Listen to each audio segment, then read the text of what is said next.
12 months, a whole year.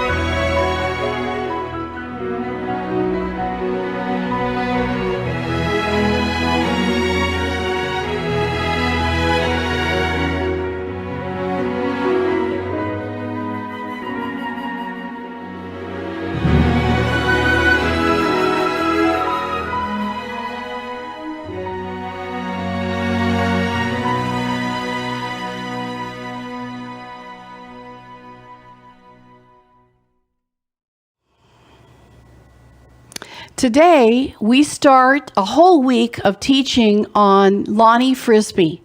The book that we're going to be reading from is Not by Might nor by Power, The Jesus Revolution, and this is written by Roger Sachs. This is probably one of our favorite books because this talks about the era that we grew up in, my husband and I, and the stories that I'll be telling you about in the coming days are right around our neighborhood. This is the era that I was 16 years old, 19 years old, and we were right at the beginning of all of these things that occurred. Let's begin the story. At my church, I had a blind choir teacher named Mrs. Beardsley. I grew to love her very much. I was more or less tone deaf. In fact, I couldn't carry a note, but I sang real loud, and that blind teacher could definitely tell where I was. I'd sing super loud and off key with my little choir outfit on. I was a pathetic little boy that needed tons of recognition, and there was never enough. And so I sang in the junior choir. My choir director chose me to lead her around by her arm. So I continued to be in the junior choir and attend church regularly. I went to Sunday school classes, and then I would stay after class and sit in the front row of the adult church. I would listen to Pastor Gabler share his sermons and ideas about God. I was a little boy sitting in the front row of an adult church. I didn't understand what was going on, but I loved hearing about Jesus and hearing about the Bible. And even though I didn't understand a lot of it, some came back to me later, like it says, the word never comes back void. I remember going up to my blind choir teacher and saying, Mrs. Beardsley, if you only have Oral Roberts lay hands on you, you can get your sight. And then I cried, grabbed my hands and told me, Lonnie, I want you to know something, she said. I'm blind and I don't really expect to get my sight, but you know what? The first face I'm going to see will be Jesus. After I attempted to get my blind teacher healed by telling her about Oral Roberts, I went home and I cried and I cried and I cried on my parents' bed. And when I look back over my life, I can take note that I had enough guts to even mention as a little boy that God could heal my beloved teacher. Little did I know, and little did anyone know, that in my adult ministry, I was going to become a faith healer, and that the Lord was going to open the eyes of the blind. He did it in South Africa, making front page news. I also believe that God wanted to and could have healed my blind choir teacher way back when. Nevertheless, all of us who love the Lord, including Mrs. Beardsley, will someday see him face to face. Let me back up and interject a little story about becoming a club-footed dancer. It parallels the drugs. When I was a little boy, I loved and I adored the Mouseketeer Club. One of the Mouseketeers was named Lonnie, who spelled his name like I did. And all of the kids on the show had their turtleneck sweaters along with their little ears. And on each program, they would have a roll call and introduce themselves to a nationwide Walt Disney audience. They would do things like announce, today is Circus Day, or today is Cowboy Day, and then they'd have the roll call.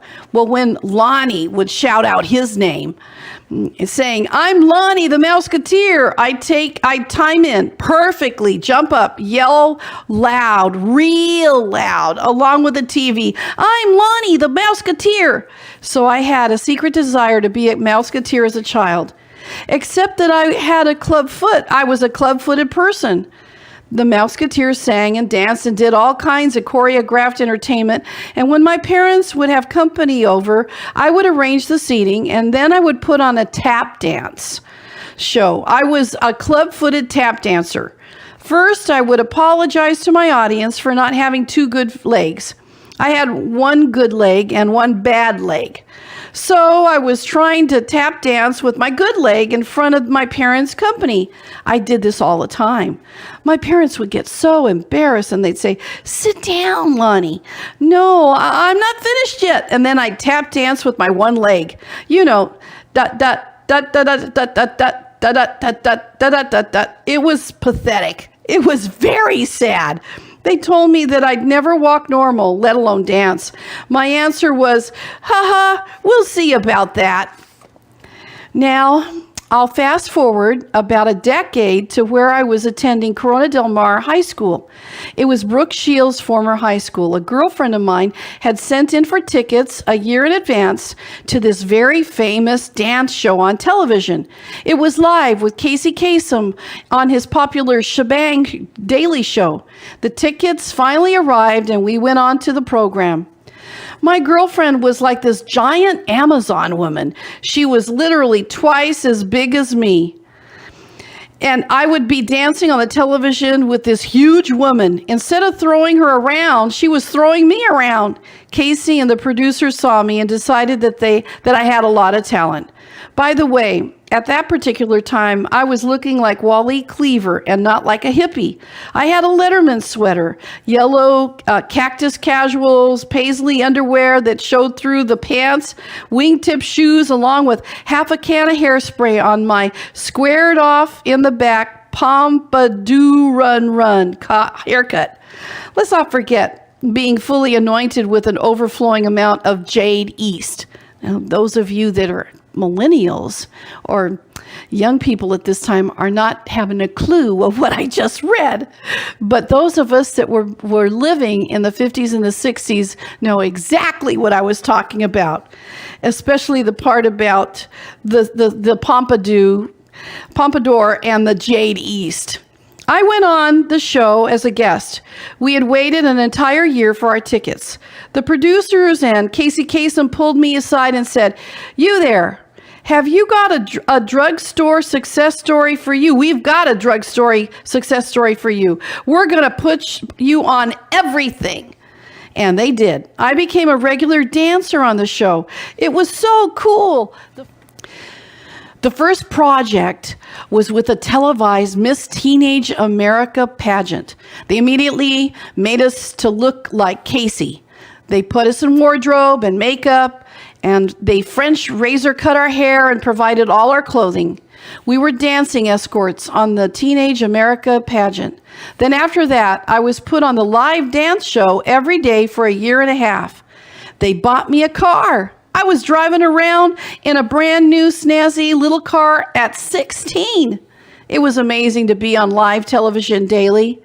The show was broadcast on Channel 5, KTLA, and people recognized me on the streets.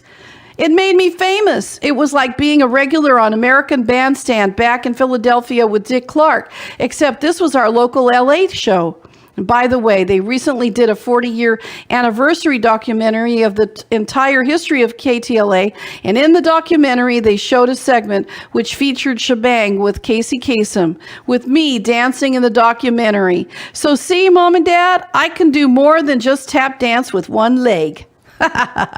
Anyway, back then, we were like grown-up teenage Mouseketeers. The regulars on Shebang were included in all the dance contests, and we won all the prizes we won all of the prizes at all of his shows. He would do huge dances in different venues with top of the chart guest stars. Casey would personally introduce each one of us from Shebang. We'd come out, do our dance routines. It was a teenage paradise. And I had an absolute ball. The drugs came into our lives during the same period, but not through the TV show. I mean, when I was doing the TV show, I really didn't have time to do drugs, especially during the week. I had high school, And then after high school, I would drive from Corona Del Mar to LA every day through the traffic to get to the Channel 5 studio to be on live TV. They didn't videotape the program, and they play edited versions later. Everything was live. That fact definitely led me to become starstruck, because I was able to hang around and meet Sonny and Cher and the Fifth Dimension and the Righteous Brothers and the Doors, the Seeds, Jackie DeShannon, Dionne Warwick, almost every popular rock and roll singer in the world. I remember when the Doors came on the show. Jim Morrison was so high that the producer said he probably didn't realize that the Doors would become one of the most famous groups in rock and roll history. Nevertheless, the Doors were definitely messed. They couldn't even begin to relate to what the crew and the cameramen were telling them. They were absolutely blasted out of their heads. Well, so anyway, I got used to the little red light going on and getting prepared for action. When Sonny Cher was 19 years old, I feel like I had my foot in it all. From the beginning, I was amongst the most famous people in LA. I want to also say that Casey Kasem really reached out for me. He was like a father image. He definitely cared for all the teenagers. He was straight. He was a fatherly figure that watched television show. That's not the way it was with other people who related to the show. There were pedophiles everywhere. There were people that wanted fresh teenage meat. But they were definitely there. But Casey was a good man and a protective man, and he protected everyone. So the whole thing lasted for a year and a half.